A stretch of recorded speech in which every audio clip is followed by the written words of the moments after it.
Bismillahirrahmanirrahim. Assalamualaikum warahmatullahi wabarakatuh.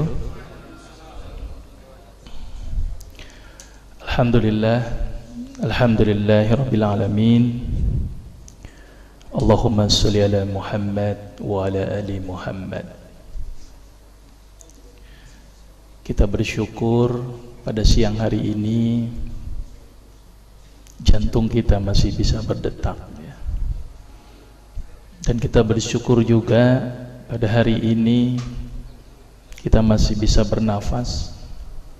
Saya punya pasien itu satu hari itu menghabiskan 700.000 untuk membeli oksigen, sehingga dia satu bulannya mengeluarkan uang 21 juta untuk oksigen saja.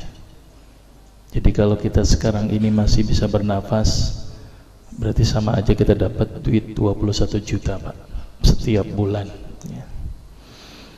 Dan alhamdulillah juga pada hari ini keimanan kita masih dalam nuansa Islam, dalam bimbingan Allah, dan yang paling penting hidayah Allah mudah-mudahan selalu menyertai kita. Salawat serta salam kita sampaikan kepada junjungan kita Rasulullah sallallahu alaihi wasallam, dan juga para keluarga, para sahabat, para tabi'in, dan juga pengikutnya yang setia. Mudah-mudahan yang hadir di sini bisa mendapat syafaatnya. Amin ya rabbal alamin. Baik, materi kita kali ini tentang apa ini? Tentang senyum ya.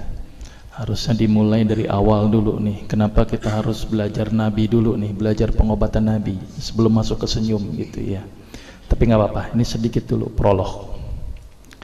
Ini ada sebuah hadis. Hadis ini cukup panjang, saya tukil sedikit gitu ya. Jadi pada waktu itu Ali bin Abi Thalib sedang sakit mata. Ketika Rasul bertanya kepada para sahabat, kemana Ali bin Abi Thalib?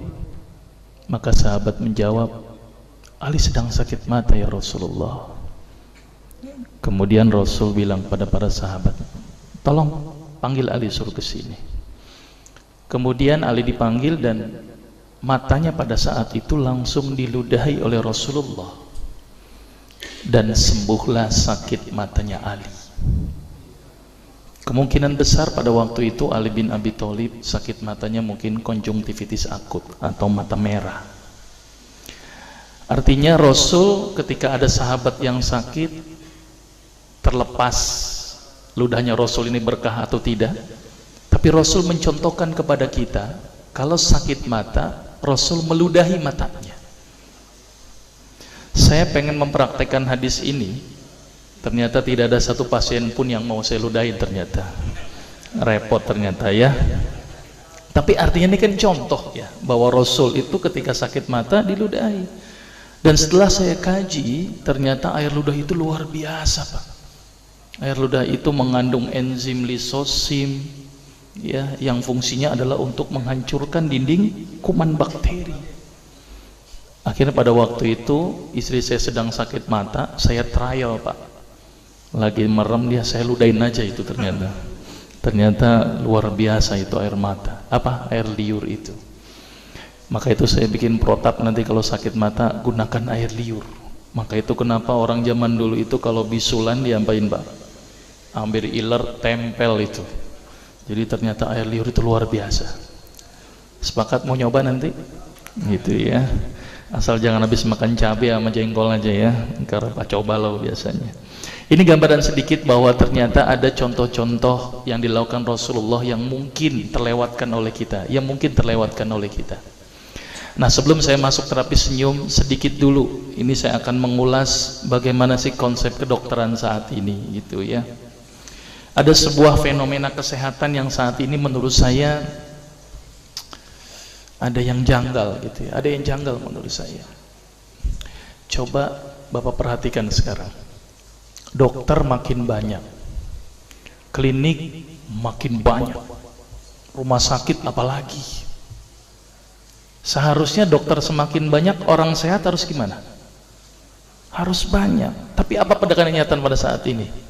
Dokter banyak, klinik banyak, rumah sakit banyak, orang sakit banyak. Ini yang salah siapa nih Pak? Dokternya atau pasiennya, Pak? Siapa yang salah kalau gini, Pak? Karena saya dokter, saya salahin pasiennya. Itu ya, adil ya.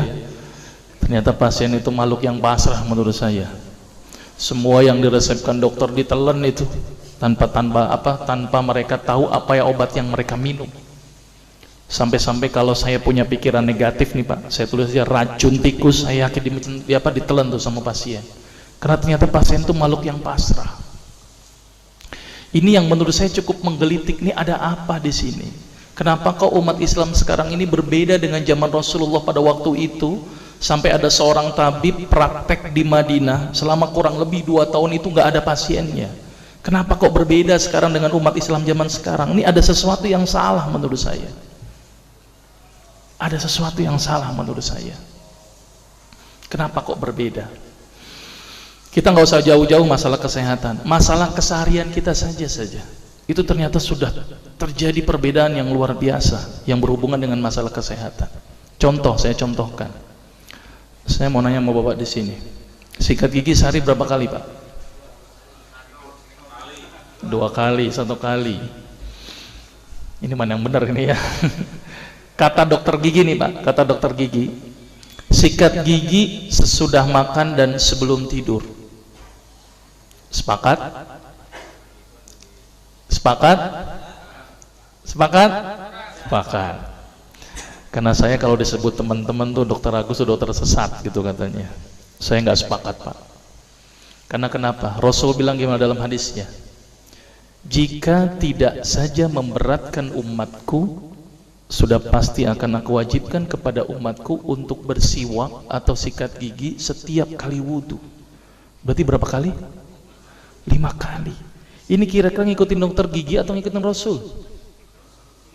Ayo ngikutin dokter gigi apa Rasul? Rasul. Berarti mulai besok sikat giginya 5 kali. Sepakat ya? Sepakat loh ya.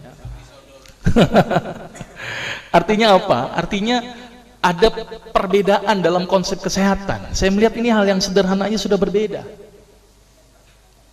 Contoh lagi misalnya, contoh lagi, makan sehari berapa kali? 3 kali ya, katanya 3 kali. Padahal nih ada yang mengatakan bahwa makan sebelum lapar, berhenti sebelum kenyang. Berapa kali berarti? Terserah perut mau berapa kali.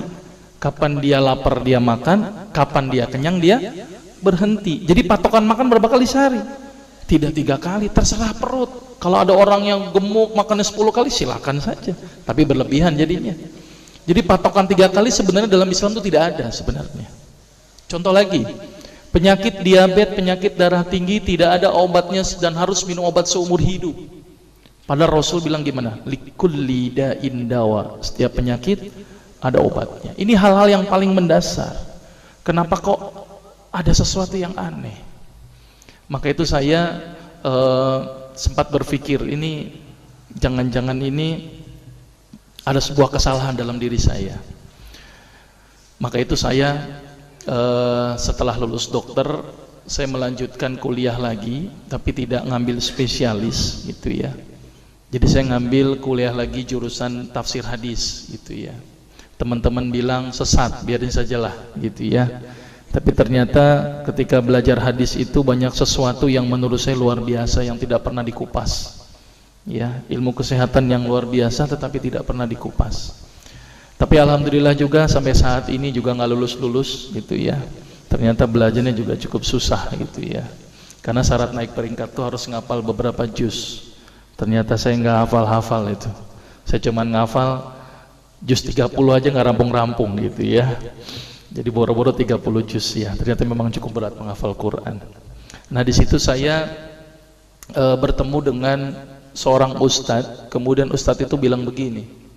Ini latar belakang saya kenapa saya belajar pengobatan Nabi.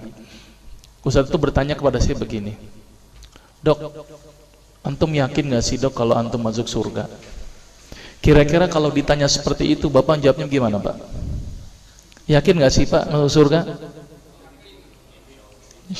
Insya Allah pasti ya. Saya jawabnya pada waktu itu apa? Yakin Ustadz, saya masuk surga karena Allah menurut prasangka hambanya. Tapi Ustadz itu bilangnya lain. Kayaknya antum masuk neraka deh. Waduh, Masya Allah, kok bisa bilang begini Ustadz? Dari mana antum berpatokan anak masuk neraka? Tapi Ustadz itu cukup cerdas, dia memberikan data-datanya ke saya. Maka saya bersyukur kepada Ustadz tersebut ya. Dia ambil pada waktu itu, mohon maaf ya, saya menyebut merek, mohon maaf. Diambil obat, ya dok, saya nyebut merek, mohon maaf ya, Lovenox. Obat apa itu? Obat yang dipakai untuk mengencerkan darah. Biasanya diberikan pada penderita penyakit jantung, stroke, dan gangguan bekuan darah. Lovenox. Di situ tertuliskan kata apa? Porsin origin. Ada yang tahu porsin? Ada yang tahu? Nggak ada yang tahu. Berarti kalau dokter ngeresepin obat apa aja ditelan semuanya nih. Masya Allah. Porsin itu isinya Pak, babi Pak. Malah di boxnya tertulis kata-kata bener-bener bersumber dari babi. Saya bilang, waduh, berarti dok, kalau antum ngeresepin porsin satu pasien, antum telan itu obatnya, kira-kira ibadah orang tersebut diterima nggak sama Allah? Diterima atau tidak? Tidak akan diterima dok. Siapa yang dipersalahkan nanti? Antum yang menuliskan resep. Satu, diambil lagi obat yang kedua. Saya cerita latar belakang dulu ya sebelum saya terapi senyum. Diambil obat yang kedua. Pada waktu itu diambil apa? Actrapid. Apa itu? Insulin. Tulisannya apa? Human insulin. Jadi diambil dari manusia yang telah meninggal, diambil pankreasnya, insulinnya, yang menderita penyakit kanker pankreas, dibuatlah obat. Berarti dokter sudah menyuntikkan manusia ke dalam manusia. Diambil lagi obat yang ketiga. Wah, luar biasa ini dokter. Apa Ustadz ini? Diambil obat namanya analsik. Apa itu analsik? Obat untuk pusing. Ini di kalangan dokter sering resep ini nih. Isinya apa? Antalgin dan diazepam. Diazepam, makanya kalau orang minum obat ini pasti ketagihan, saya yakin. Kalau minum obat warung nggak ngefek ini. Karena kenapa? Karena mengandung diazepam. Diazepam itu apa? Narkoba Pak. Bikin kita teler. Maka itu cara nyari uang paling gampang, kasih aja resepin analsik, pasti balik lagi dia. Karena kenapa? Narkobanya bikin kecanduan. Dia mengandung diazepam. Diazepam fatwa ulama bagaimana? Haram. Diambil lagi obat batuk, kodein. Maka itu kita minum obat batuk langsung hilang batuknya karena kodein. Kodein ini ternyata derivat dari narkoba. Berarti dokter sudah ngeresepin narkoba. Diambil semua obat sirup di depan saya, lihat dok, lihat semuanya. Ada nggak yang tidak mengandung alkohol? Semuanya mengandung alkohol. Sampai saya pikir, Masya Allah, berapa ribu pasien yang telah saya resepkan obat-obatan haram tersebut. Ini yang menjadi kegelisahan saya Pak. Maka itu saya beda haluan, kemudian belajar hadis, walaupun gak lulus-lulus biarin, gak apa-apa. Terus kemudian saya melihat ada sesuatu yang salah. Kenapa? Karena agama Islam tidak dipelajari secara benar. Banyak umat Islam saat ini belajar akidah, belajar akhlak, belajar fikih. Tapi lihat, pernahkah umat Islam di sini belajar masalah kesehatan Islam? Sedikit sekali. Kajian-kajian tentang kedokteran Islam hampir tidak ada. Makanya tidak heran sekarang umat Islam yang notabene hebat menurut saya katanya, tapi ternyata banyak yang sakit karena dilupakan aspek ini. Mudah-mudahan ini menjadi awalan kita untuk mengkaji, karena kajian ini rutin Pak. Jadi saya mengisi kaji di beberapa kantor di Jakarta itu per kali pertemuan, per hadis, dan itu berhubungan dengan masalah kesehatan semuanya. Jadi ternyata Allah ini menurunkan ibadah, memerintahkan kita untuk sholat, puasa, tahajud, semuanya ini bukan untuk kepentingan Allah Pak. Allah nggak butuh sholat kita, Allah tidak butuh puasa kita. Ternyata Allah menurunkan ibadah adalah bentuk rasa sayang Allah kepada barang ciptaannya, yaitu manusia. Seperti halnya orang menciptakan motor, mobil, maka di maintenance itu dengan adanya servis. Maka Allah juga memaintenance barang ciptaannya, yaitu manusia, dengan servis. Servis yang dilakukan adalah dengan ibadah. Jadi kalau seandainya kita tidak melakukan ibadah, sama aja tidak mau servis diri kita sendiri. Saya akan terangkan ternyata semua amalan yang dicontohkan Rasul itu bermanfaat dari sisi kesehatan. Saya akan mulai nanti dengan terapi senyum ya. Ini lewat saja. Ini saya mohon maaf nyebutin obat-obatannya, mohon maaf ya. Ini juga mengandung plasenta. Plasenta itu ari-ari ya. Jadi di luar negeri itu ari-ari dipakai obat Pak. Kalau di Indonesia diapain Pak? Dikubur, kadang-kadang pakai apa? Kaca, pulpen, buku, kadang-kadang pakai kurungan ayam. Kreatif, tapi kreatif nggak benar. Gitu ya. Di sana ini obat Lovenox namanya ya, jadi bersumber babi. Ini yang mengandung narkoba. Wah, dulu tuh saya kalau jadi dokter gila-gilaan pengasih narkoba Pak. Setiap ibu hamil, setiap ibu datang dengan bawa anak kecil, itu anak kecil Pak saya kasih narkoba Pak. Kenapa? Karena ibu-ibu paling seneng kalau anaknya datang terus kemudian apa? Tidur pules. Wah, seneng banget tuh ibu-ibu. Apalagi obatnya yang tokcer, paling seneng itu orang. Maka itu saya kalau ngasih obat antibiotik dulu nggak namanya amoksisilin, ampicillin nggak level buat saya. Apa yang saya kasih? Cephalosporin. Obat turun demam aja nggak ngefek, menurut saya cuma 500 mg Pak, 650. Dan selalu anak kecil datang kan alasannya takut kejang. Selalu saya tambahkan apa ini Pak? Luminal. Saya dulu bandar narkoba Pak, tapi legal, resep. Maka itu saya banyak dosa ini. Mudah-mudahan ini bisa menembus dosa saya nanti di akhirat. Ya, ini insulin ya. Ini kosmetik yang tanda tanya kehalalannya ya.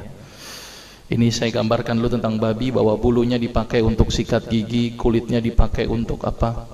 Sepatu, tas, ya. Tulangnya dipakai untuk tambalan gigi. Jadi hati-hati kalau nambal gigi, tanya dulu sama dokter gigi halal atau haram. Ya, lemaknya dipakai untuk bahan makanan, dagingnya dipakai untuk dendeng dan abon dari babi. Nah, ini gambaran sedikit, ya. Dan saya termasuk salah satu korbannya. Intinya babi banyak manfaat, Pak. Ya. Ini sedikit mungkin ada yang mengenal, tapi saya ulas sedikit bahwa ternyata ini panduan sepatu yang dari kulit babi itu dari ada bintik-bintik segitiga. Nah, saya pernah beli sepatu begini nih, iya. Jadi nanti kalau sepatunya ada bintik-bintik segitiga, pulangnya nyeker aja deh Pak, gitu ya. Nah, kita tidak boleh diam, kita punya sebuah pengobatan ya. Saya langsung aja ke kajian dulu, nanti takutnya nggak keburu. Kita mulai ke kajian ilmiah pengobatan Nabi.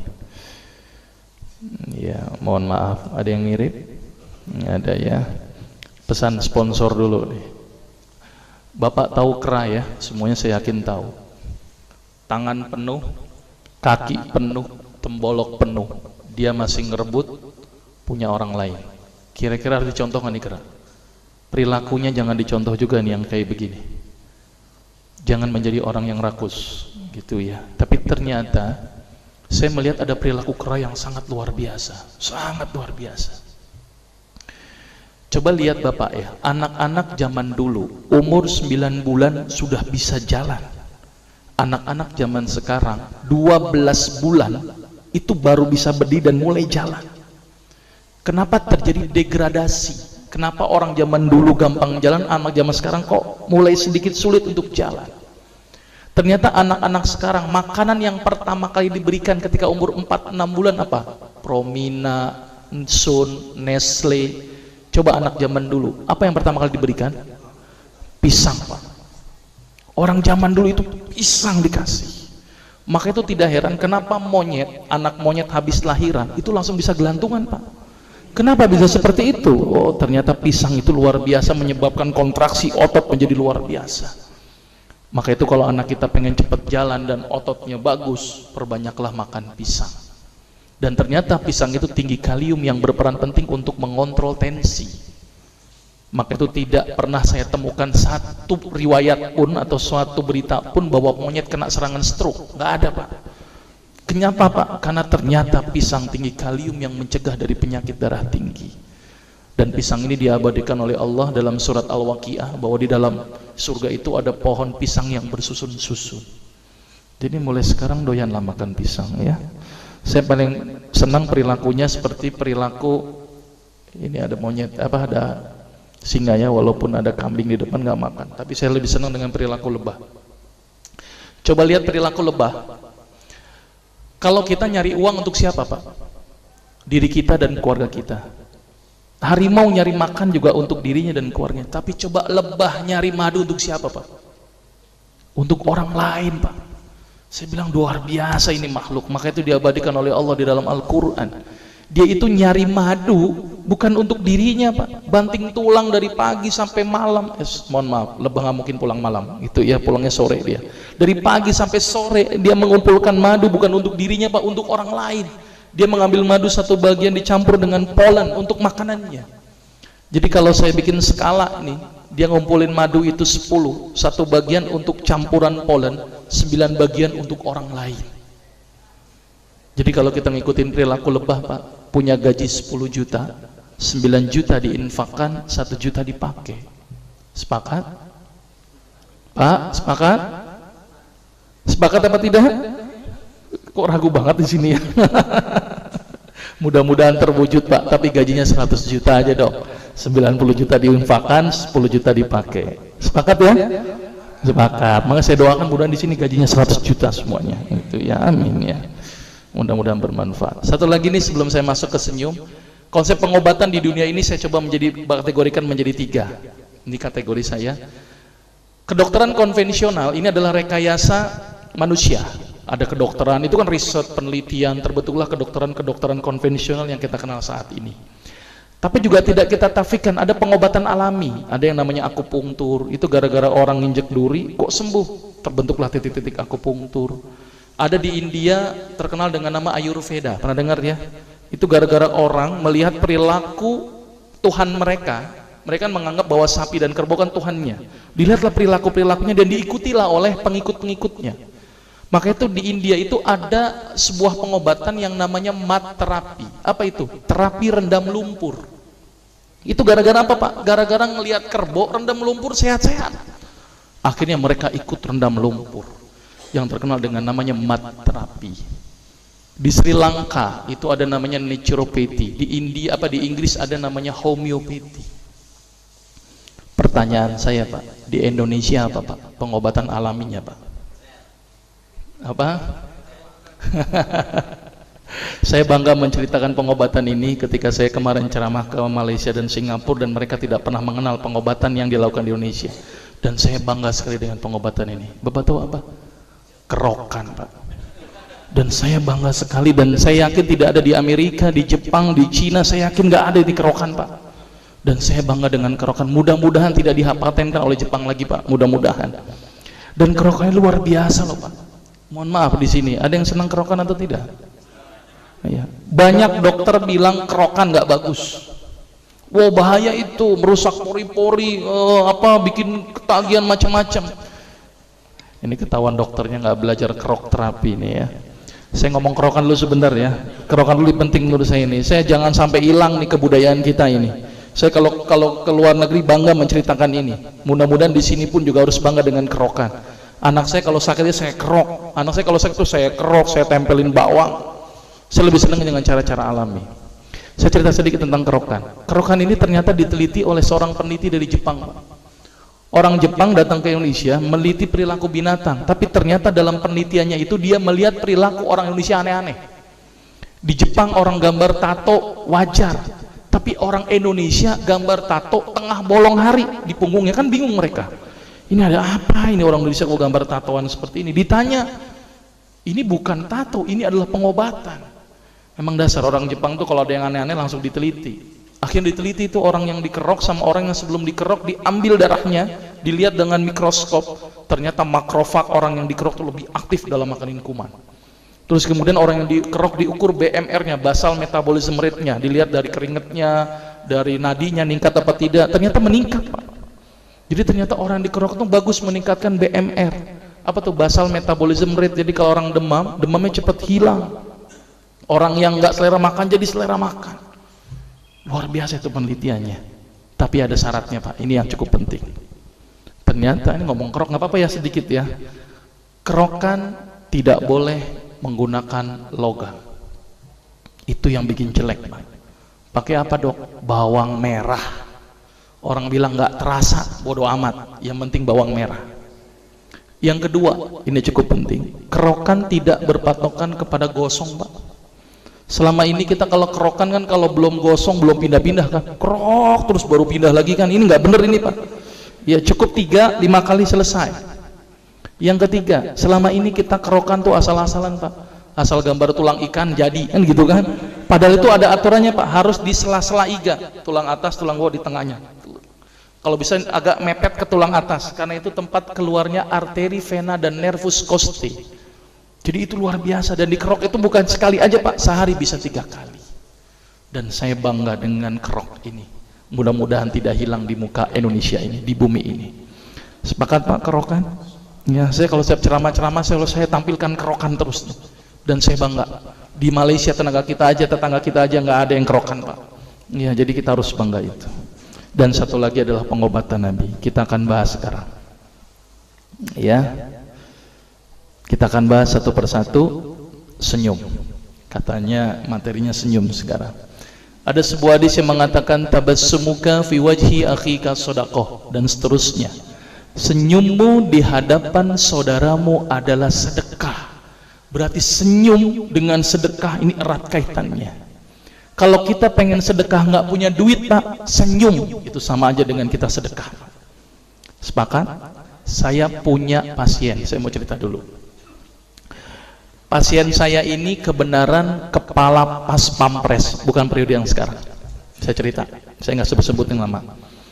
Kepala pas pampres beberapa periode yang lalu datang ke saya, dok, saya ini sakit darah tinggi dok, tensi saya normal sekarang, tapi saya harus minum obat seumur hidup dok. Obatnya kaptopril. Saya bosan minum obat ini. Bisa nggak dok saya nggak minum obat ini? Saya pada waktu itu terkenal sebagai terkun Mbak, dokter plus dukun itu ya. Jadi datang ke saya pengen nggak pakai obat. Saya bilang ke bapak itu, baik Pak, kita coba. Obat saya stop, saya kasih apa? Timun, seledri, bawang putih, pisang raja, kurma. Pulang Pak, kontrol lagi minggu depan. Apa yang terjadi setelah minggu depan? Tensinya tambah naik Pak. Dokter gimana sih dok? Bukannya stabil kok malah naik. Kenapa ini dok? Wah, saya ngeliat tampangnya udah serem banget itu kan. Yaudah deh Pak, saya coba lagi, dosis saya naikkan Pak. Timun dinaikkan, bawang putih dinaikkan, pisang raja dinaikkan, kurma dinaikkan. Orang bilang belenger nih orang gitu ya. Kontrol lagi Pak minggu depan. Apa yang terjadi Pak? Setelah minggu depan tensi tidak turun-turun. Saya pada waktu itu sempat hopeless. Aduh, harus gimana lagi? Dan bapak itu bilang ke saya, ini real pengalaman saya ketika praktek, dan real saya menggunakan terapi ini adalah pasien pertama saya. Saya pada waktu bilang ke bapak itu begini, tapi sebelum bapak itu bilang ke saya, dok ini udah nggak berhasil dok, apakah saya harus kembali ke kaptopril lagi? Tapi sama aja dong, percuma kalau saya harus kembali ke kaptopril lagi. Saya bilang ke bapak itu, Pak, saya sebenarnya punya sebuah pengobatan. Pengobatan ini belum pernah saya gunakan Pak. Jadi kalau bapak mau Pak, bapak adalah pasien pertama saya yang mau saya coba dengan terapi ini Pak. Daripada bawa pulang nggak bawa apa-apa, kalau bapak pun mau. Dia mikir, ya udah dok, daripada saya pulang nggak bawa apa-apa, boleh deh, saya coba. Ini luar biasa ini ya. Akhirnya saya bilang kepada bapak itu, baik Pak, saya coba terapi ini. Kalau 2 minggu tidak ada perubahan, bapak nggak usah ketemu saya lagi. Tetapi kalau bapak ada perubahan setelah 2 minggu, tolong Pak ketemu saya lagi selama 2 minggu. Tapi kalau tidak ada perubahan Pak, bapak nggak usah ketemu saya lagi, berarti saya gagal. Dia mikir berapa saat. Baik dok, apa terapinya? Sederhana Pak pada waktu itu. Saya suruh apa bapak itu? Siap dok, apa yang dokter lakukan? Saya bilang ke bapak itu, Pak, tolong bapak senyum sehari 20 kali Pak. Dan setiap kali senyum selama 20 detik. Gila nih kali dokter ya. Bukan dikasih obat malah dikali senyum gitu ya. Sudah Pak, jalankan saja. Kalau tidak sembuh nggak usah ketemu saya lagi, tapi kalau sembuh tolong 2 minggu ketemu saya lagi. Dia mikir, baik dok, tapi bagaimana kalau saya tidak bisa senyum? Ya udah Pak, ngelihat kaca senyum sendiri, saya suruh begitu. Ini jujur saja, ini kasus pertama saya, dan saya waktu itu nekat saja karena saya sudah hopeless, harus bagaimana lagi kan, daripada dia tidak mau kembali ke kaptopril. Akhirnya di luar perkiraan saya Pak. Ternyata bapak yang kepala pas pampres itu datang ke saya lagi pada waktu 2 minggu kemudian sambil senyum-senyum. Berarti kesimpulannya Pak, sembuh Pak. Kenapa kok bisa sembuh? Ini yang pertanyaan cukup mendasar. Kenapa kok senyum bisa sembuh? Sampai-sampai itu ajudannya bingung sama saya. Dokter, itu Bapak diapain dok? Biasanya kalau upacara marah-marah, sekarang senyum-senyum. Baca koran, senyum-senyum. Bengong sedikit, senyum-senyum. Saya bilang memang target terapinya begitu, harus 20 kali sehari. Ternyata penelitian menunjukkan orang yang senyum sebanyak 20 kali sehari dengan durasi 20 detik setiap senyumnya, maka otak akan mengeluarkan sejenis zat yang namanya beta endorfin. Apa itu beta endorfin? Beta endogenous morfin atau morfin yang dihasilkan alami oleh tubuh. Maka itu kalau orang yang biasa makan morfin, biasanya tubuhnya tidak bisa memproduksi morfin lagi. Jadi kalau orang yang banyak senyum Pak, ternyata morfinnya semakin banyak. Dan ternyata fungsi beta endorfin itu adalah melebarkan pembuluh darah. Maka itu orang yang rajin senyum itu adalah pembuluh darahnya lebar dan tercegah dari penyakit hipertensi. Tapi penelitian menunjukkan harus berapa kali tadi? 20 kali sehari. 19 kali aja nggak ngefek Pak, gitu ya. Dan tidak boleh dirapel. 20 kali kali 20 detik berarti berapa? 400 detik sekaligus saja, nggak ngefek Pak. Yang ada kering itu gigi, gitu ya. Jadi senyum yang berefek itu harus intermiten. Sekarang senyum, nanti senyum, nanti senyum. Ada lagi tuh pasien yang nyeletuk, dok, tetangga saya tuh sering senyum stroke juga. Saya bilang Pak, kalau ada orang yang rajin senyum tapi juga kena darah tinggi juga, berarti senyumnya nggak ikhlas. Ngelihat orang melarat, senyum-senyum. Orang susah, senyum-senyum. Nah ini senyum yang nggak bermanfaat Pak. Jadi senyum yang berefek itu adalah senyum yang dihasilkan dari hati yang datangnya ikhlas karena Allah Pak, bukan karena siapapun. Ya, jadi mulai sekarang harus berapa kali tadi? 20 kali penelitiannya, karena senyum 20 kali akan mengeluarkan sejenis zat di dalam tubuh yang fungsinya melebarkan pembuluh darah. Maka itu orang-orang yang sakit darah tinggi, protap pertama saya apa? Senyum. Orang yang sakit jantung, senyum. Orang yang sakit stroke, senyum dulu. Kalau dia nggak bisa senyum Pak, berarti gagal pengobatannya. Itu pertama, tapi harus 20 kali. Itu contoh pasien pertama. Contoh pasien kedua, saya punya pasien kebenaran nenek-nenek. Tapi bukan ini nenek-neneknya ya, ini cuman gambaran. Ini ternyata nenek-nenek tuh kayak begini, gitu ya. Nenek-nenek setiap hari makan dul kolak, stres dia. Datang ke saya, dok gimana nih supaya nggak berhenti dari dul kolak? Pada waktu itu cuma saya suruh apa? Nek, tolong stop dul kolak. Tolong Nek senyum di pagi hari ketika nenek melek, langsunglah senyum, saya suruh. Cuman ini aja dok. Iya, melek, ketika melek pertama kali senyum langsung. Nenek itu mikir, udah jalin aja Nek, pokoknya minggu depan kontrol sama saya, stop dulu kolaknya. Apa yang terjadi setelah 1 minggu? Dan itu sudah saya buktikan. Ternyata nenek itu balik ke saya lagi. Iya ya dok ya, kok saya senyum di pagi hari, kok ternyata buang air besar saya langsung lancar. Kenapa ya dok ya? Ternyata Pak, penelitian menunjukkan ibu-ibu atau wanita di pagi hari rata-rata ini sulit sekali tersenyum. Betul nggak sih Bu? Bu, betul nggak nih ibu-ibu nih? Betul nggak sih Pak ya? Ternyata ibu-ibu di pagi hari itu susah sekali tersenyum. Wallah alam, karena kenapa? Stres duluan kali ya. Ternyata ketika orang bangun tidur, gerak usus itu sangat melambat. Maka itu dirangsang itu usus dengan cara apa? Dengan meningkatkan tekanan di dalam perut. Dengan apa? Ambil efek kayak efek apa? Efek apa sih? Efek ngeden. Efek kayak orang sedikit ngeden. Ketika kita senyum, apa yang terjadi? Akan bikin kontraksi ini ngeden. Coba kalau Bapak senyum, ketawa dikit deh. Kan agak bikin ngeden sedikit, Pak. Nah, ketika orang yang pagi hari melek kemudian senyum, akan menyebabkan tekanan di perut meningkat, relaksasi akan timbul, sehingga akan menyebabkan peristaltik usus menjadi lancar. Maka itu orang yang senyum di pagi hari akan memperlancar buang air besar. Dan ciri-ciri orang yang banyak senyum Pak, mohon maaf, biasanya banyak kentutnya Pak. Kenapa Pak? Karena peristaltiknya aktif. Kenapa beri aktif? Karena memang dia memacu. Maka itu kalau sekarang nanti ini ada yang senyum gitu ya, ternyata ada buang gas gitu ya, itu berarti sehat, alhamdulillah ya. Dan ternyata image buang gas itu image-nya buruk sekali ternyata ya.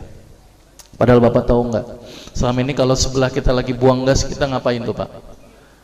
Ngomel-ngomel minta karuan, kurang ajar. Padahal Bapak tahu nggak, gas yang dihasilkan oleh kita ketika terbuang itu gas apa? Tahu nggak? Pak, tahu nggak gas apa itu? Nggak tahu ya?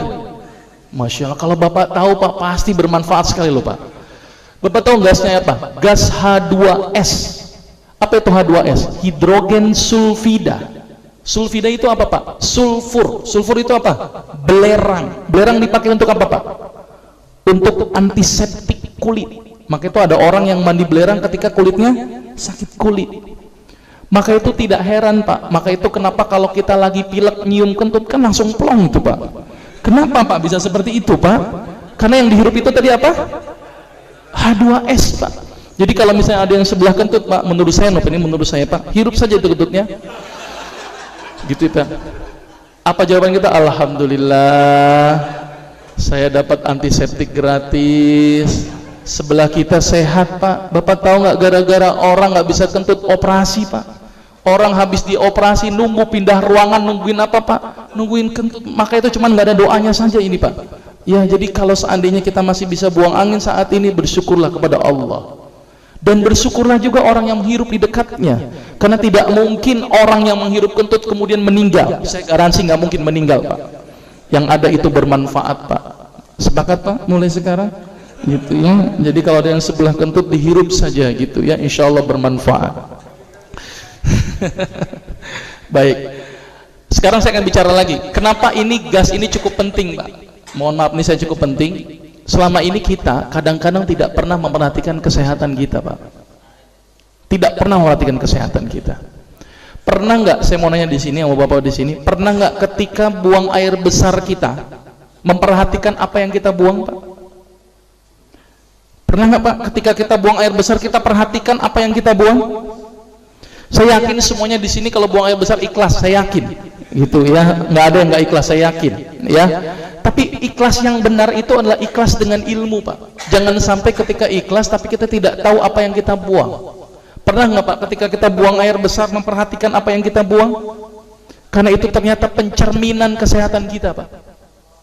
Mulai sekarang Pak, nanti pulang dari sini ketika buang air besar perhatikan Pak 3 komponen ini. Ini ilmu nih, ini ilmu. Jangan disia-siakan itu kotoran lewat begitu saja. Tolong diperhatikan 3 ini. Ini penting nih untuk ilmu Bapak semuanya. Yang pertama Pak, tolong perhatikan bentuknya. Ini ilmu Pak, ini ilmu nih Pak, ini Pak ya, ini bukan bercanda, ini serius ini. Perhatikan bentuknya Pak.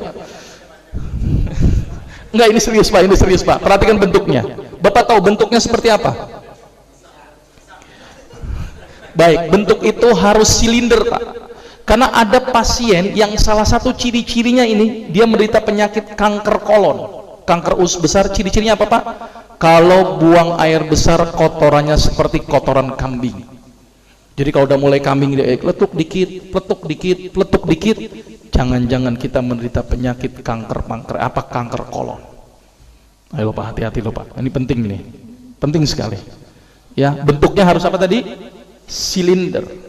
Kalau ada bentuknya mencret, berarti terjadi intoleransi, berarti nggak ada benar nih pencernaan, nggak bagus ini.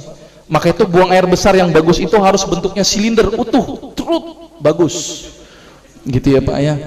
Kalau bentuk segitiga aja masalah itu loh Pak, gitu ya Pak ya.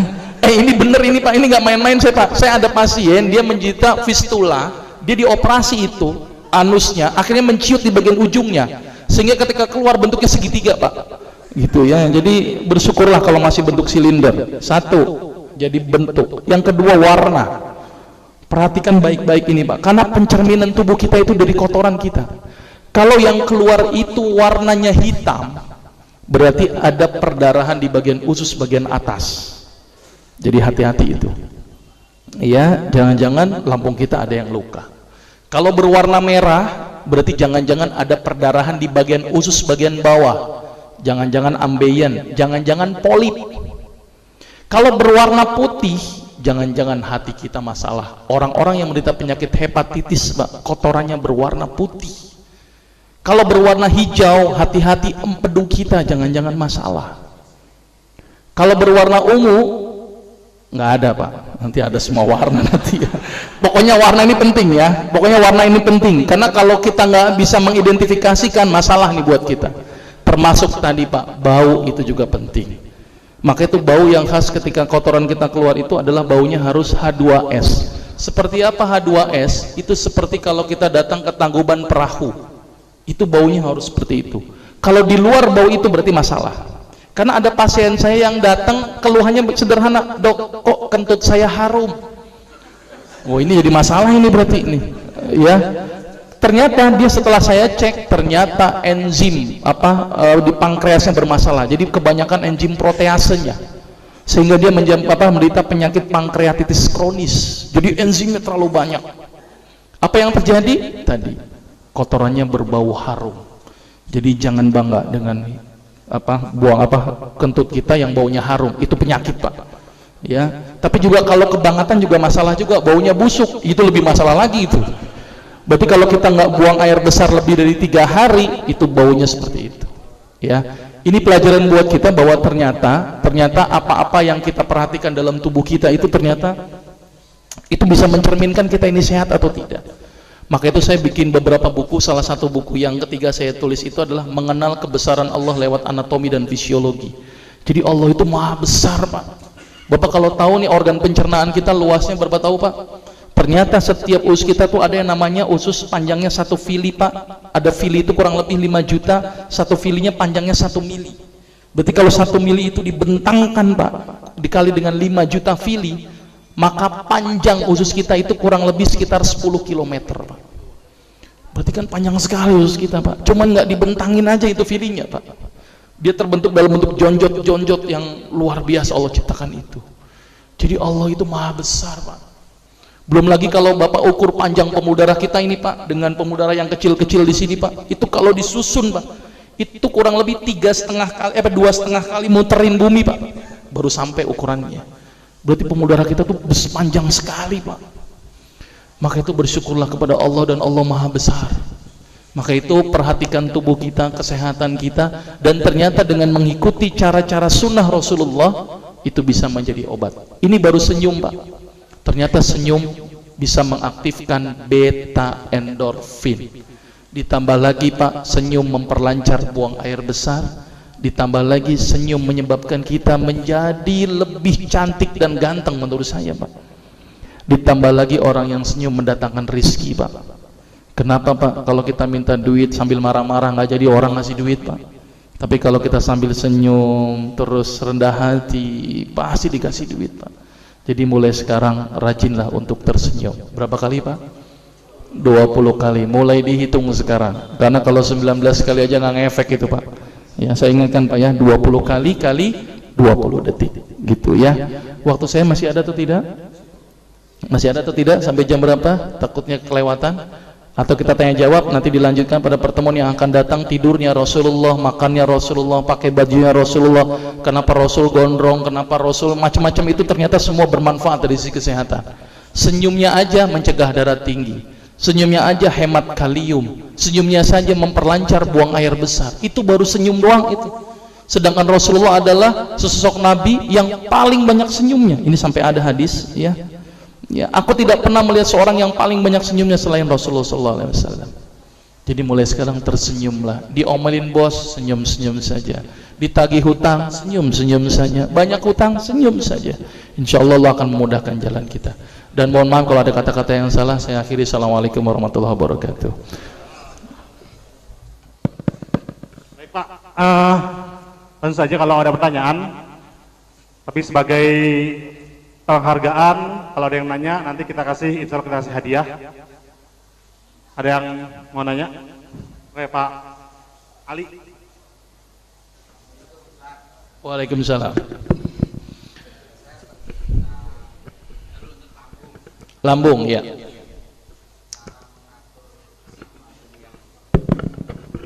cara mengatur asam lambung yang tepat gimana Ustaz? Baik Pak, ini langsung ke penyakit ini ya, kelewatan ini. Nggak apa-apa Pak, mumpung konsul gratis nggak apa-apa sih ya Pak ya.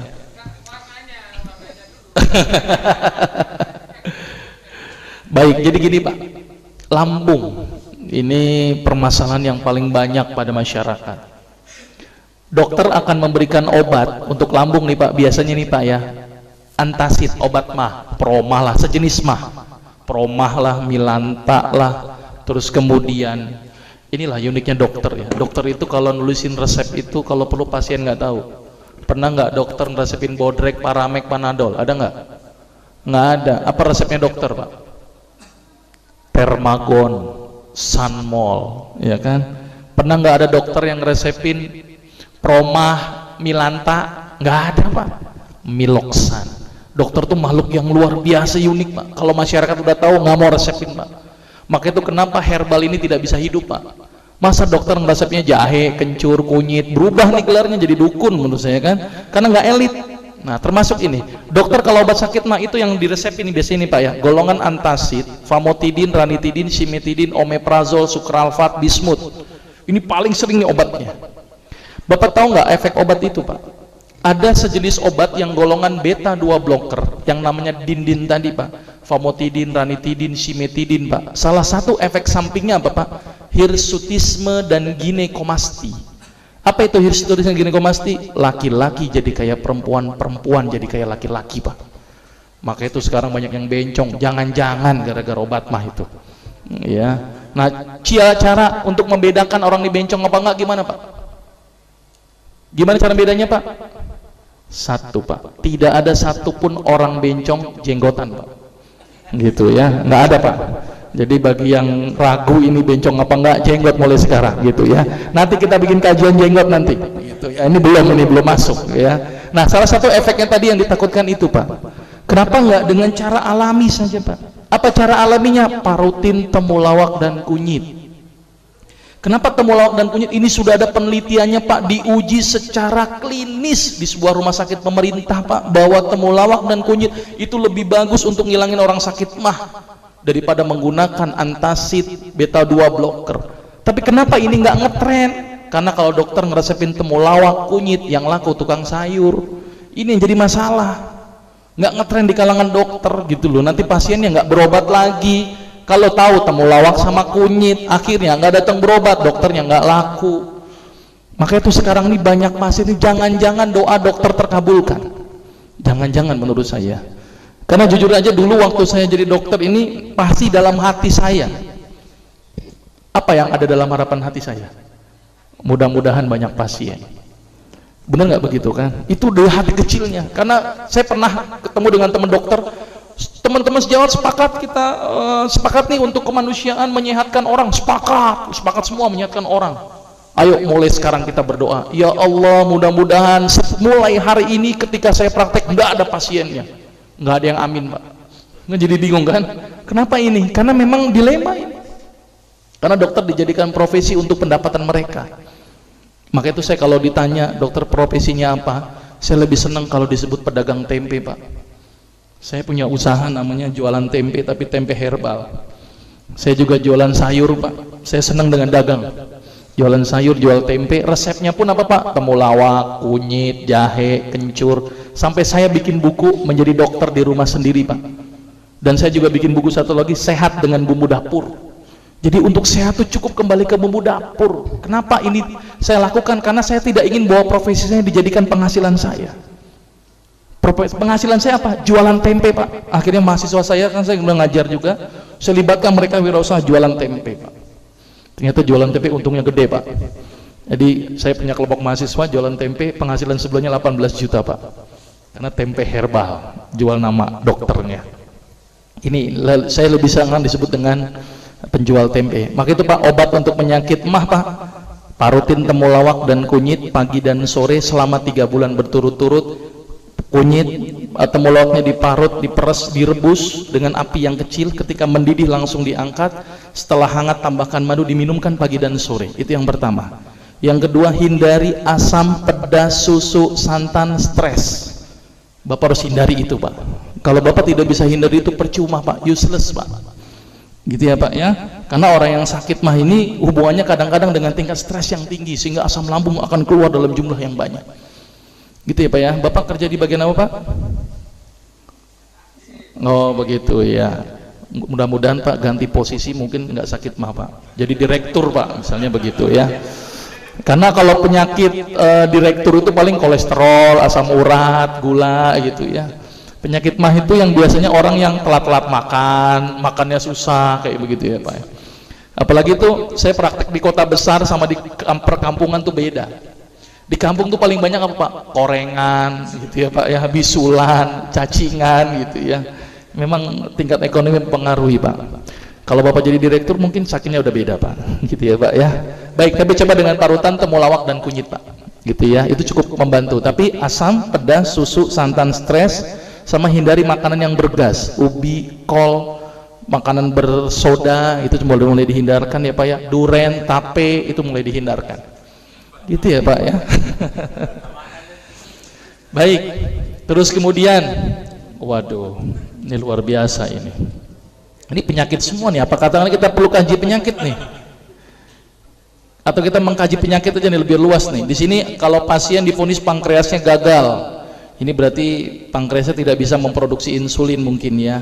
Nah, pengalaman saya kalau orang yang sakit diabetes itu kan harus minum obat seumur hidup. Padahal untuk obat diabetes cukup sederhana. Saya ngobatin pasien diabetes sudah tergantung insulin, insulinnya bisa lepas dengan izin Allah, hanya dengan menggunakan apa, Pak? Pare, kacang panjang, wortel, toge, daun salam dan kedelai. Hanya itu saja, Pak. Ternyata bagus hasilnya. Dan salah satu pasien yang saya obati itu adalah salah satu direktur Astra, kepala Kopertis. Itu dengan menggunakan makanan, Pak, tanpa menggunakan banyak obat. Karena obat sifatnya apa? Memaksa tubuh. Tapi kalau makanan membentuk tubuh. Saya akan terangkan apa bedanya makanan, bedanya herbal, bedanya kimia kapan-kapan. Karena memang saya juga ngajar S2 herbal juga, gitu ya. Jadi ini panjang nih, Bu. Kapan-kapan nanti kita kaji penanganan diabetes secara islami dan alami. Ya. Ini satu lagi sakit tiroid. Nah, tiroidnya harus dilihat, Bu, hipertiroid atau hipotiroid. Karena penanganannya ini juga beda, Bu, untuk hipotiroid dan hipertiroid. Jadi jangan dikatakan nih penyakit tiroid saja. Bisa juga disebabkan karena penyakit kanker tiroid bisa jadi, atau jangan-jangan bisa disebutkan juga penyakit yang berhubungan dengan struma itu juga tiroidnya membesar. Jadi tiroidnya apa dulu ini, hipotiroid, hipertiroid, struma atau kanker tiroid, ini harus diperjelas gitu ya dalam hal diagnostik. Kapan-kapan kita kaji penyakit itu ya, tapi sebenarnya kajian hadis ini cukup banyak nih. Ini baru senyum, belum tidurnya Rasul, belum makannya Rasul, belum minumnya Rasul, belum cara bajunya Rasul, bagaimana Rasul menyisir, bagaimana Rasul berjalan. Oh, itu bermanfaat dari sisi kesehatan gitu ya. Jadi mudah-mudahan bisa dilanjutkan di lain waktu gitu ya. Mungkin saya akhiri saja. Ada lagi? Ya. Tentang senyum ada, Pak? Oh, senyum, baik, silakan. Senyum tadi. Di situ muncul angka 20 ya. Iya. Kenapa kok 20? Penelitian itu, Pak. 21. Iya. 33 misalnya. Baik. Ya, mungkin barangkali bisa diceritakan. Baik. Angka 20. Baik. Ya, terima kasih. Baik. Jadi begini, Pak. Kenapa harus minimal 20? Minimal, Pak. Bapak 100 kali boleh, Pak. 1000 kali juga kalau kuat, gitu ya, Pak ya. Minimal 20 kali yang akan dirangsang memproduksi endorfin. Jadi penelitiannya itu orang yang dicoba senyum 5 kali saja diambil darahnya, orang yang senyum sekian kali aja diambil darahnya, orang yang nah ternyata sudah mulai terjadi peningkatan beta endorfin itu ketika senyum di atas 20 kali. Jadi atas 20 kali, Pak. Gitu, Pak. Penelitiannya begitu. Ternyata kalau sedikit kok tidak berefek. Maka itu hadisnya menyatakan aku tidak pernah melihat seorang yang paling banyak senyumnya selain Rasulullah SAW. Jadi Rasul itu banyak senyum, Pak. Berarti kan jumlahnya harus banyak, Pak. Kalau misalnya kita hitung setiap 1 jam senyum, wah luar biasa itu. Kalau kita kan setiap sejam marah, stres, jarang sekali kita tersenyum, Pak. Maka itu penelitian itu harus 20 kali ketika berefek. Dengan durasi 1 jam dia senyum, 1 jam dia senyum, Pak. Jadi penelitian ini Pak, penelitian itu kan apa ya Pak ya, risetnya manusia. Karena ketika ditanya dalam hadis berapa banyak, tidak ada Pak hadisnya. Oh harus nyium 40 kali, nggak ada Pak. Pokoknya Rasul adalah sesosok sunnah yang beliau banyak senyumnya. Berapa kali? Nggak ada hadis yang mengatakan berapa kali. Tapi riset menunjukkan harus 20 kali ketika dia berefek. Sepakat Pak? Jadi setiap jam senyum terus Pak. Gitu ya Pak ya. Ada orang apa senyum terus Pak. Ini kalau senyum terus luar biasa, harus 20. 33 boleh Pak, 21 boleh, tapi jangan kurang dari 20. Gitu ya Pak ya. Pernah ada penelitian 19 kali aja nggak ngefek Pak. Ya itu penelitian. Ini penelitian manusia. Gitu ya Pak ya. Jadi mulai sekarang boleh berapa Pak? 20 kali. Dihitung mulai sekarang. Mudah-mudahan bermanfaat. Kami lanjutkan di lain waktu. Saya akhiri. Assalamualaikum warahmatullahi wabarakatuh.